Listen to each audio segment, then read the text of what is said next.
gente tem uma questão também que eu queria trazer, que é o prejuízo aí dos Correios, né? Que está sendo aí muito falado, que triplicou agora no primeiro semestre o prejuízo dos Correios em relação ao primeiro semestre do ano passado. O governo tirou o Correios do PND, do plano de desestatização. Eu queria saber quais são os planos para os Correios, porque é uma preocupação, inclusive, fiscal, né?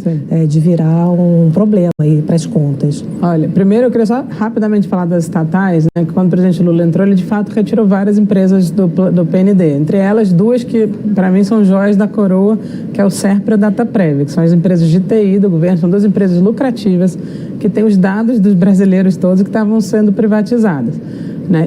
Então foram um grupo de empresas que foram retiradas do Plano Nacional de Desestatização, entre elas o Correios.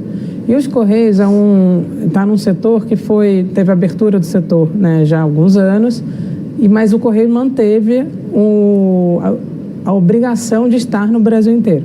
E isso não é uma atividade rentável, principalmente porque hoje em dia quase ninguém manda cartas, mas o Correio precisa manter aquela estrutura totalmente centralizada. O Correio tem uma agência em todos os municípios brasileiros, coisa que eu acho que nem mais a Caixa tem. Que é uma função que vai além até de entrega, né? Vai muito além de entrega. Funções, né? Vai muito além de entrega. E esse período agora recente, ele teve uma perda nas entregas internacionais, recentemente. Ele foi perdendo mercados que eram mais rentáveis e foi ficando a gente fala, com osso. Foi perdendo filé e ficando com osso, que dá realmente uma atividade que precisa de outras atividades para compensar aquela atividade que não gera receita suficiente. O que eu posso dizer agora, nesse momento o governo trocou, né, houve uma decisão pela troca do presidente. Acho que o presidente Fabiano fez um trabalho importante, mas agora foi chamado uma pessoa que é do ramo de logística. E ele vai agora apresentar um plano para a empresa, porque a nossa visão para o Correios é que ele precisa continuar cumprindo a sua função social, de estar no Brasil inteiro, de chegar... Não tem que privatizar. Na nossa visão, a privatização não é uma solução, porque o que acontece muitas vezes em setores onde você precisa estar na ponta é você... ao privatizar, você piorar a garantia da universalização. Então, a nossa visão, ele vai agora entrar, vai fazer um plano e aí sim a gente vai poder dizer quais são as perspectivas para o Correio. Mas ele tem um peso de 20 bi por ano, né? Se o governo assumisse isso... Não, mas isso não... Não está em... Não está nesse... 20 bi não será assumido. Porque ele tem receita ainda, né? Ele só não tem... nos últimos 2 anos, ele não conseguiu gerar receita suficiente para cobrir todas as suas despesas, mas ele cobre grande parte das suas despesas.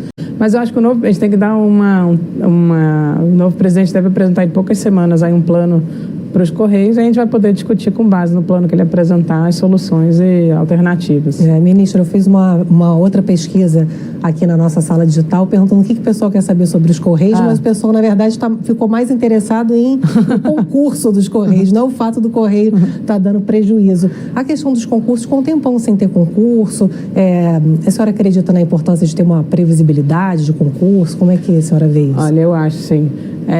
Primeiro, só uma coisa, eu queria só complementar em relação a isso. Os Correios estão nessa situação por conta desse desafio dele, mas nas nossas estatais, a grande maioria está super lucrativa, tão bem. Eu acho que às vezes as pessoas confundem a situação de uma empresa específica com as estatais como um todo. Mas eu acho bacana, porque aqui, como fazer a inscrição, mas como rastrear uma encomenda, né? Muita coisa ligada a concurso.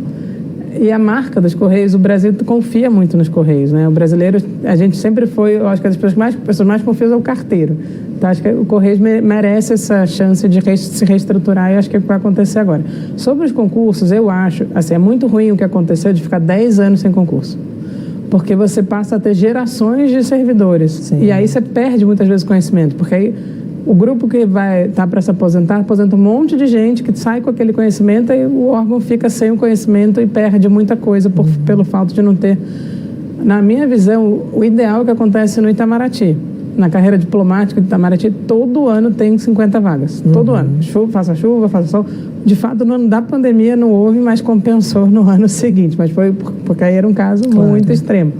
Mas eu acho que esse é o ideal. Pouca gente entrando todo ano. Se você fizer isso, você garante justamente essa lógica de uma burocracia profissionalizada, né? E agora, uma outra coisa que a gente tem feito, que eu acho que para complementar os concursos, é aumentar a diversidade no concurso. Talvez o maior desafio hoje é tentar limitar aqueles penduricalhos que a gente fala tanto, que faz com que os salários muitas vezes cheguem a R$100 mil, e aí vira manchete de jornal. Sim. A senhora acredita que isso é possível? Olha, eu acho que, como eu falei antes, né, e esse tem sido meu mantra desde o início do governo, existia um projeto de lei que estava no Senado, né, ele foi votado no Senado na primeira vez, era um projeto razoável, na Câmara teve uma ampliação do rol de coisas que poderiam estar fora, voltou para o Senado e ele nunca foi efetivamente aprovado. Desde o início a gente trouxe esse projeto como algo que deveria ser discutido. Mas, na minha visão, desde o início eu tinha certeza que a única forma disso, de fato, ser definido é se sentarem todos os poderes para conversar.